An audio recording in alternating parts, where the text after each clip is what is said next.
हमने जो है यहाँ तक भी डिस्कस कर लिया कि अगर बीटा 2 जो है वो ग्रेटर देन 3 होगा तो जो हमारा कर्व है वो कहलाएगा लेप्टोकर्टिक। ठीक है, अब हम आगे चलते हैं। हमारे पास नेक्स्ट एमसीक्यूज है कि अगर variance of a plus b x is equal to variance of a plus b x किसके बराबर होगा। ठीक है, तो इसमें भी हमारे पास अब प्रॉपर्टीज आ जाएंगी वेरिएंस की, जैसे हमने एमसीक्यूज नंबर 1 में डिस्कस करा था कि कांस्टेंट नंबर का वेरिएंस 0 होता है। इसी तरीके से अब हमारे पास एक और एमसीक्यूज आ गई वेरिएंस की प्रॉपर्टीज से रिलेटेड। ठीक है, तो हम इसको देखते हैं। अच्छा जी, तो हमारा नेक्स्ट एमसीक्यूज है कि variance of a plus b x किसके बराबर होता है। ठीक है, तो हम क्या करते हैं, पहले वेरिएंस को अलग अलग दोनों पे अप्लाई कर लेते हैं, यानी कि variance of a plus variance of b x. सही है, अब वेरिएंस ऑफ ए जो है वो कोई भी ए एंड बी जो है वो क्या है, कॉन्स्टेंट्स हैं। ठीक है, तो हमने पढ़ा था पहले एमसीक्यूज नंबर 1 में कि वेरिएंस ऑफ कांस्टेंट, ठीक है, वेरिएंस ऑफ एनी कांस्टेंट कितना होता है हमारे पास, 0 होता है। ठीक है, तो अगर कोई भी कांस्टेंट लिखा हुआ हो तो उसका वेरिएंस का 0 होगा। यहाँ पे तो लिख लेंगे 0। ठीक है, प्लस हमारे पास बचा वेरिएंस ऑफ बी एक्स। ठीक है, वेरिएंस ऑफ बी एक्स बचा। अब हमने ये देखना है कि जो x है वो हमारे पास क्या होता है, x हमारे पास वेरिएबल होता है। ठीक है, तो हमारे पास वेरिएंस सिर्फ और सिर्फ किस पे अप्लाई होगा, वेरिएबल पे अप्लाई होगा। b हमारे पास वेरिएंस से क्या हो जाएगा, बाहर आ जाएगा। जब b वेरिएंस से बाहर आएगा तो कैसे आता है, जब भी वेरिएंस से कोई भी कांस्टेंट बाहर आता है, अभी तो ये x का क्या है, कोफिशिएंट है, तो जब भी कोफिशिएंट इसका बाहर आएगा तो वो स्क्वायर ऊपर आएगा। ठीक है, तो variance of a plus b x कितना हो गया, b square variance of x. For example आपको गिवन है कि आप वेरिएंस निकालें 3 + 2x का, तो क्या होगा, variance of 3 plus variance of 2x, तो वेरिएंस ऑफ 3 तो 0 हो जाएगा और वेरिएंस ऑफ 2x क्या होगा, 2 का स्क्वायर होके बाहर आएगा और ये हो जाएगा वेरिएंस ऑफ x, यानी कि ये हो जाएगा 4 वेरिएंस ऑफ x। ठीक है, तो ये होती है वेरिएंस की प्रॉपर्टी। अच्छा, वेरिएंस अगर नेगेटिव भी है, हमारे पास कांस्टेंट जो है वो नेगेटिव भी हो सकते हैं और पॉजिटिव भी हो सकते हैं। तो अगर कोई वेरिएंस हम नेगेटिव नंबर्स का लेंगे, ठीक है, तो वो भी हमारे पास कितना होगा, 0 होगा। For example variance of -2, variance of -2 क्या होगा, 0 होगा। अब हमारे पास अगर हम ये क्या, हमारे पास नेगेटिव के साथ लिखा हुआ है वेरिएंस a माइनस बी है। ठीक है, वेरिएंस ऑफ a में दिया वेरिएंस a माइनस एक्स। अगर variance a minus b x होगा या a प्लस बी एक्स होगा, दोनों का आंसर क्या होगा, वेरिएंस ऑफ x।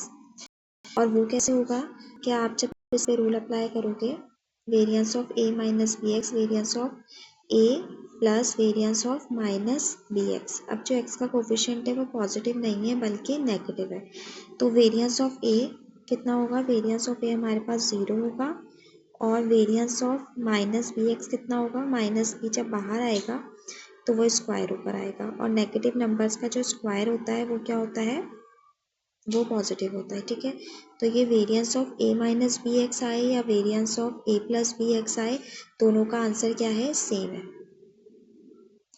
अच्छा, अगर variance of a into x आ जाए, ठीक है, तो आपने अभी पढ़ा था कि वेरिएंस ऑफ अगर कोफिशिएंट के साथ हो तो कैसे आता है, ये स्क्वायर होके बाहर आता है। कोफिशिएंट हमेशा वेरिएंस से स्क्वायर होके बाहर आता है, चाहे वो मल्टीप्लाई में हो चाहे वो डिवाइड में हो। ठीक है, तो हमने एक एक्सरसाइज और यहाँ पे देख लेते हैं कि वेरिएंस ऑफ 3x हमें फाइंड करना है। तो ये क्या होगा, 3 का स्क्वायर वेरिएंस ऑफ x, 3 का स्क्वायर कितना होता है, 9 variance of x।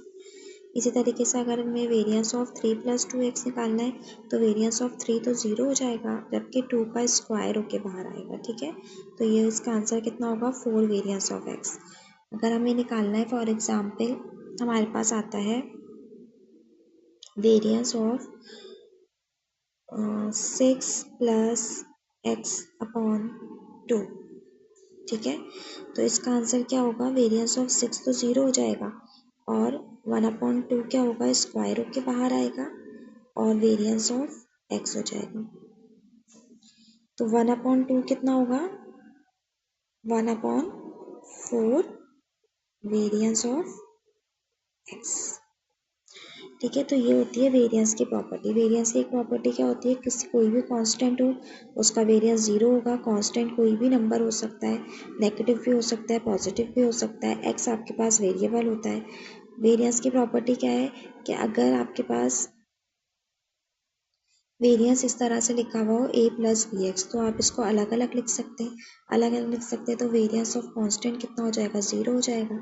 Variance of b x कितना होगा, वेरिएंस ऑफ बी एक्स के लिए जो कोफिशिएंट होता है वो हमेशा वेरिएंस से स्क्वायर रूट के बाहर आता है। चाहे वो नेगेटिव कोफिशिएंट हो चाहे वो पॉजिटिव कोफिशिएंट हो, वो स्क्वायर रूट के बाहर आएगा। ठीक है, जैसे चाहे मल्टीप्लाई में हो चाहे डिवाइड में हो, अगर कोफिशिएंट है एक्स का तो वो हमेशा स्क्वायर रूट के उस ब्रैकेट से बाहर आएगा। ठीक है,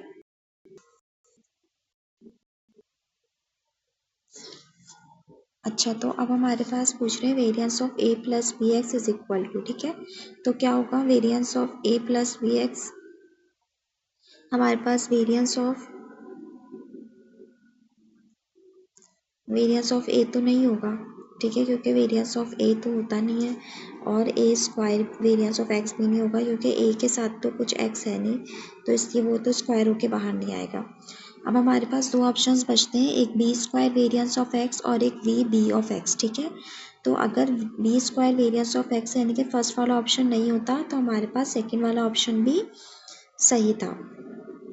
लेकिन क्योंकि हमारे पास b square variance of x दिया हुआ है, इसलिए हमारे पास जो राइट ऑप्शन अभी होगा वो b square variance of x होगा, या बेस्ट जो होगा ऑप्शन वो b square variance of x होगा। लेकिन अगर b square variance of x हमें नहीं दिया गया, हमें वी बी ऑफ एक्स दे दिया जाएगा, तो हमारे पास ये भी ऑप्शन सही हो सकता है। ठीक है,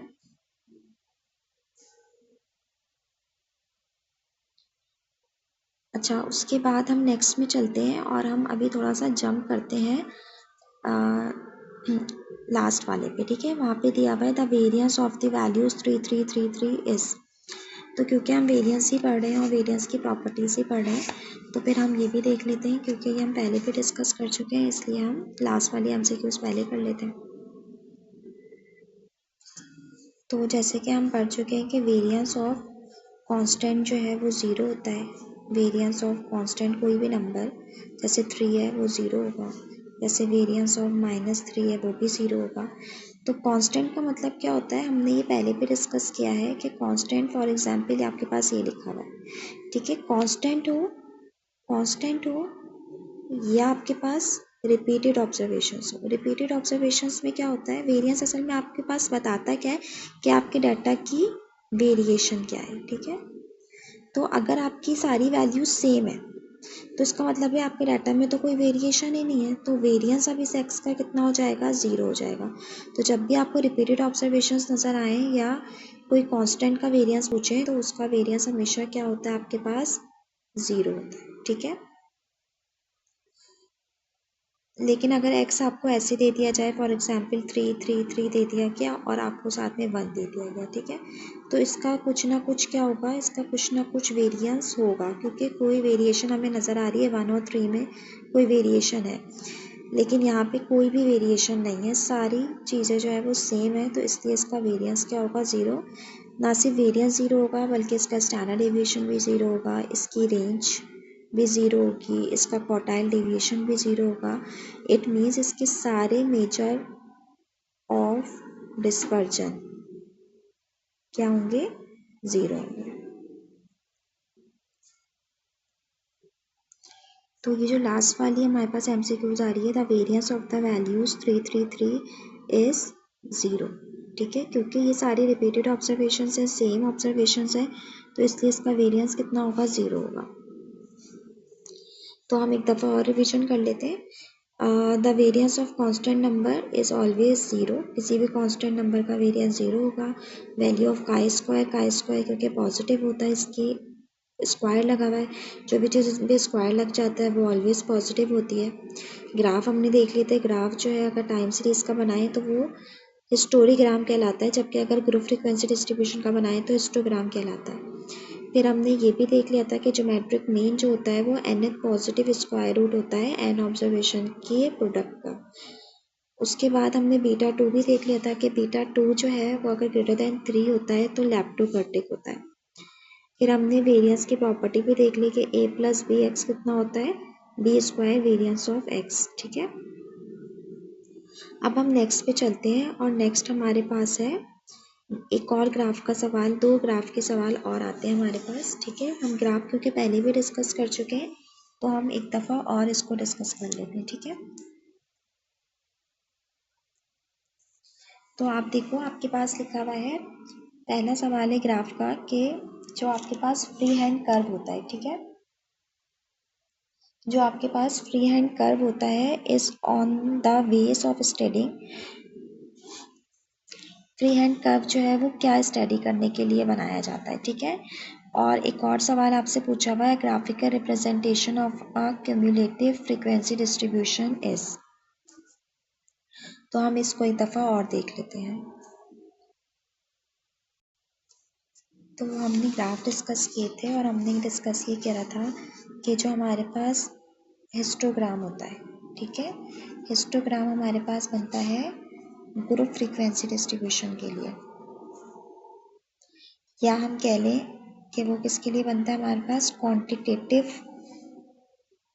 डाटा के लिए, या आप कह लो आपके पास कंटिन्यूस वेरिएबल के लिए बनता है। ठीक है, और वो किस तरीके से होता है, यहाँ पे आपके पास एक्स एक्सिस पे क्लास बाउंड्रीज होती है और वाई एक्सिस पे आपके पास फ्रीक्वेंसीज होती हैं। जो हिस्टोग्राम होता है वो हमने पढ़ा था, हिस्टोग्राम जो है वो हमारे पास होता है टाइम सीरीज डाटा के लिए। ठीक है, और टाइम सीरीज डाटा के लिए होता है तो एक्स एक्सिस पे हमारे पास ईयर्स होते हैं और वाई एक्सिस पे जो भी वेरिएबल होता है वो होता है हमारे पास। ठीक है, उसके बाद हमने देखा था कि बार चार्ट हो गया, सिंपल बार चार्ट हो गया, या हमारे पास मल्टीपल हो गया, या हमारे पास सब डिवाइडेड हो गया, या हमारे पास पाई चार्ट हो गया। ये सारे ग्राफ्स जो हैं वो बनते हैं क्वालिटेटिव वेरिएबल्स के लिए। ठीक है, क्वालिटेटिव वेरिएबल्स का मतलब है जो नॉन न्यूमेरिक होते हैं वेरिएबल्स। ठीक है, जिनका आंसर न्यूमेरिक फॉर्म में नहीं होता। फॉर एग्जांपल अगर मैं ब्लड ग्रुप की बात करूं तो ब्लड ग्रुप आपके पास ए होगा, बी होगा, सी होगा, ये तो नहीं होता। ठीक है, जो भी होगा ब्लड ग्रुप आपके पास, लेकिन नंबर्स की फॉर्म में नहीं होगा। अगर आप बात करते हैं फॉर एग्जांपल अपने ग्रेड्स की, तो आपके जो ग्रेड्स होते हैं वो या तो ए होगा या ए प्लस होगा या बी होगा, मतलब ये भी नॉन न्यूमेरिक है, नंबर्स की फॉर्म में नहीं। जबकि अगर आप क्वांटिटेटिव डाटा की बात करते हैं तो वो हमारे पास नंबर्स के फॉर्म में होते हैं। फॉर एग्जांपल एज आप हमेशा नंबर के फॉर्म में बताएंगे। ठीक है, आपकी फॉर एग्जांपल जो भी आप नंबर्स के फॉर्म में बता रहे हो, आप अपना वेट नंबर की फॉर्म में बताओगे। ठीक है, फॉर एग्जांपल मैं आपसे पूछती हूँ कि रोड एक्सीडेंट्स,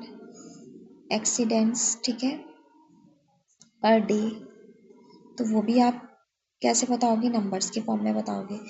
तो ये वाले कहलाते हैं, जो वेरिएबल्स हम नंबर्स के फॉर्म में बताते हैं वो क्वांटिटेटिव होते हैं। ठीक है, आइदर डिस्क्रीट आइदर कंटिन्यूस। लेकिन जो वेरिएबल्स हम जो हैं वो